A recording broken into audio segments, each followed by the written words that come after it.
The police in America have put forward a theory on why they believe Nabra Hussain was murdered on Sunday. She is, of course, the Virginia-born teenager who was the daughter of Egyptian-American migrants and was just enjoying a meal at McDonald's on a Sunday. Now, out of a crowd of about 20 people, a murderer chose to specifically pick her out, attack her, and kill her. But the police believe that Darwin Torres, the murderer, was simply acting out of blind road rage. There was no reference to her race, religion, or ethnicity in their findings, and they do not believe those are factors that may have motivated Darwin Torres. For such a conclusion to be reached in the current climate is absolutely outrageous, and it is frankly insulting. Nabra Hussain's parents have come out and have obviously condemned this conclusion. They do not believe it can be possible, given the current climate and the circumstances around Nabra's death, that race or religion or her clothing, her Islamic garment, played no part in her murder. But Nabra's tragic circumstances are just one of many such tales across the West. We've seen an increase of 57% in Islamic hate crime in the US. There have been 2,213 incidents in 2017. This is up from 1,409 from the previous year. And across the pond in the UK, of course, we had that absolutely devastating attack near the Finsbury Mosque. But on a larger scale, in London alone, Islamophobic attacks have increased from 3 a day to 20 a day. We are now living in a climate where not only has Islamophobia passed the dinner table test, as Said Awasi said a couple of years ago, but Islamophobia is now palpable on the streets. It is now visible. We probably have witnessed certain events which could be described as Islamophobic. However, common discourse in the news and in our mainstream media outlets has completely ignored this fact.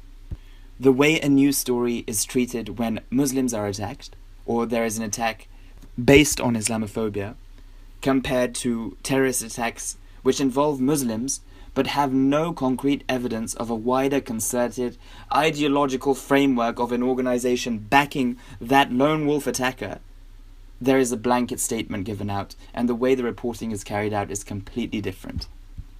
So why is this spate of attacks on Muslims and this Islamophobic volcano so palatable and so real? The culprits are easy to see. They are all around us.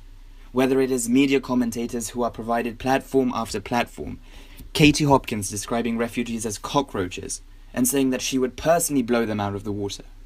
Her rallying cries on Twitter for Western men to stand up and protect their women and daughters. Nigel Farage with his vitriol and also his choice of posters which demonize the most disenfranchised in society. Zach Goldsmith, who otherwise was formerly known as a decent chap, going out and leading a London mayoral election campaign based on Islamophobic and racialized sentiments which he thought would stir emotions in the Conservative base and lead them to come out and vote for him out of fear and out of hate.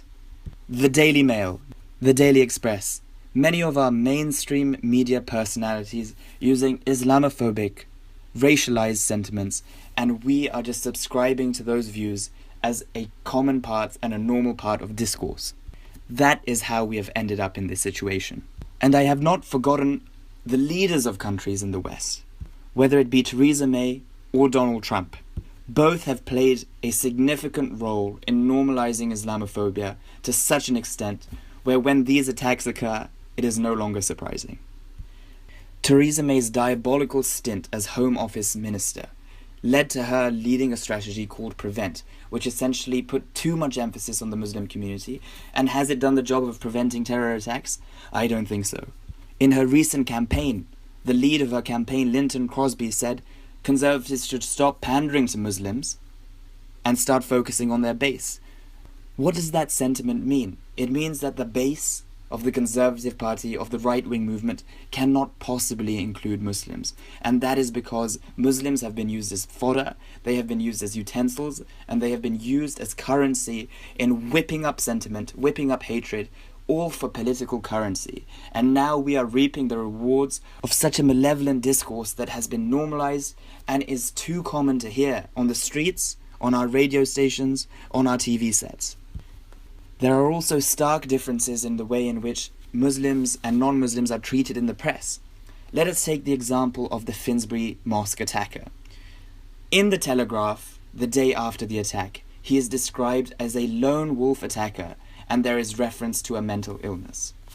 However, when a Muslim so happens to be involved in an attack, we are very quick to jump the gun, and we are very quick to pin the blame on a larger ideological sentiment which we somehow attribute to a large section of the Muslim community, which of course globally consists of 1.6 billion people.